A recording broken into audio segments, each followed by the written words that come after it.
ہر زیادتی کی.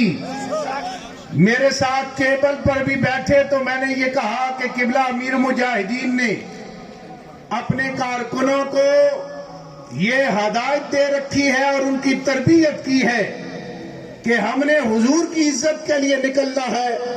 تشدد، مار دھاڑ، جلاؤ گھراؤ یہ ہمارا نہ مشن ہے نہ ہم چاہتے ہیں. لیکن ہمیشہ جو گاڑیاں شرپسندوں نے جلائیں ان کی لسٹ میرے سامنے تم رکھتے تھے. لیکن آج تحریک لبیک یا رسول اللہ کے کارکنوں نے یہ ثابت کر دیا ہے کہ ہم اپنے ہر قول میں سچے ہیں.